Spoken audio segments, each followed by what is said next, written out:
Now, this next guy, he definitely got paid handsomely. Some people were a little surprised, though, with Matt Feiler, the 3-year, $21 million deal.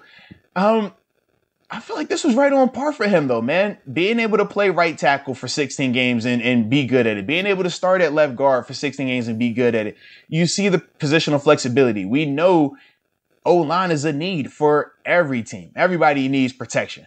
And he gives you that both, like I said, at tackle or at guard.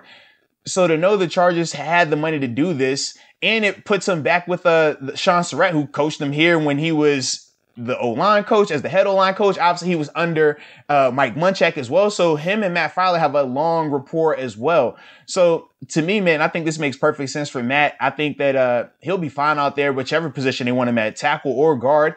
But for us, it goes back to kind of what we already spoke about, right? With this one, I feel a little bit more confident because you have Dotson.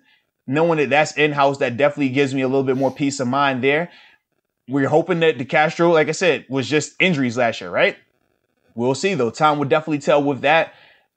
In terms of him going back to right tackle, Chooks was fine to me out there. And I don't know. We haven't seen Matt play left tackle. So I can't speak on him transitioning to left tackle like that. No different than how I feel about Zach Banner. It's like, I can't speak on these guys confidently making that transition when I've never seen them do it at this level and understanding how tough of a position it is at this level.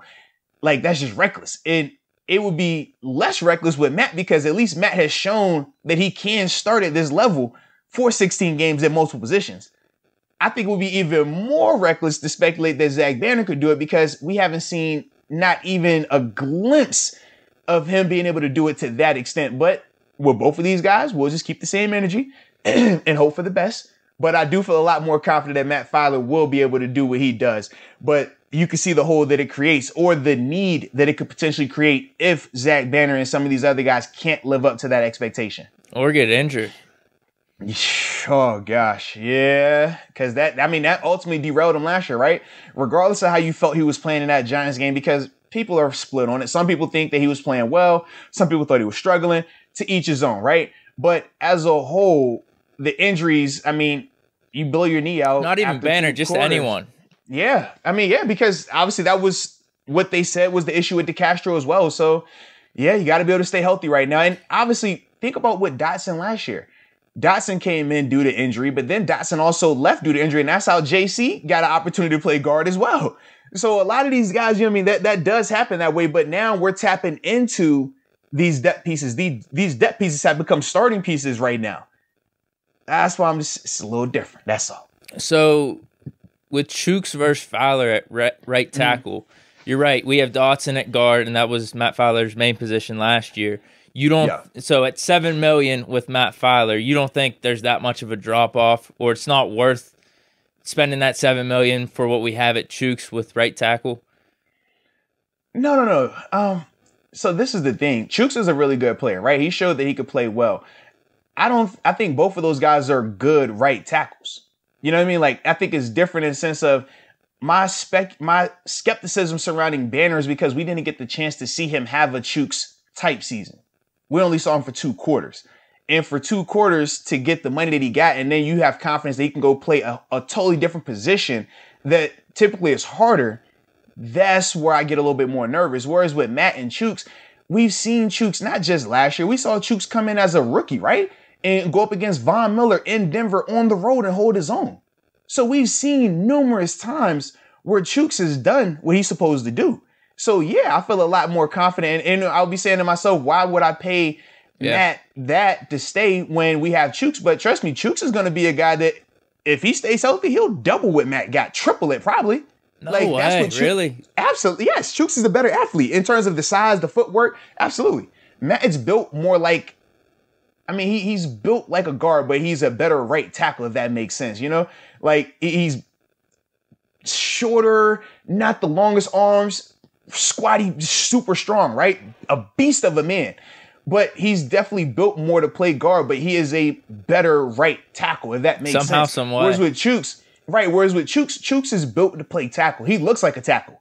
Like, he can move like it. He has the long arms, the sweet feet, the size to hold up against the bull rush and things like that. So Chooks is going to be a guy. If he stays healthy, yeah, no different than how Marcus Gilbert got paid. Chooks would be on that exact same trajectory. Exact same to me. That's interesting because remember in the Ravens game, they had Chooks is like rated the worst offensive tackle or the worst right tackle. PFF did. But everything we've talked about up to that point was Chooks was playing pretty solid. Yeah. But think about PFF was the same ones. Then at one time they had, I think Al was rated as like, no, it was either Al or Pouncey. They were rated as like the top 2 or top 3 of their position. And we were kind of looking like, huh? Like this year? You sure? So we already know how that goes at times. But I think even with Matt Feiler being in free agency, I think a lot of people have, I guess, lessened their potential or their hope for Chooks maybe because I don't know if this is just me. I just assumed if Feiler came back, he'd be playing right tackle. Maybe it's because I'm a big Dotson fan, and I thought Dotson would just automatically get slotted into guard and Matt Feiler would take Chooks' right tackle position. Maybe I'm talking about myself. It sounds like it. Anytime you get this super optimistic and we going down the line of this guy's got this like, yeah, that might be a little bit of you projecting, but it's all good though. It's all good. You know, I'm hype on Dotson though. And trust me, I like Dotson a lot. I'm hype on him as well. For me, it's a proven hype, and he's warranted that. To me, my issue comes when we start trying to put our Dotson projections on JC and BJ, on Zach Banner, on guys like Robert Spillane. Like that to me is where we differ a little bit. Just because like I know it's way more difficult to do it for 16 games than it is for a smaller 4 to 5 game sample size, or 4 to 5 games, but you're a part of a rotation, or you start 2, sit 1, start another one here. It's just different. It's different.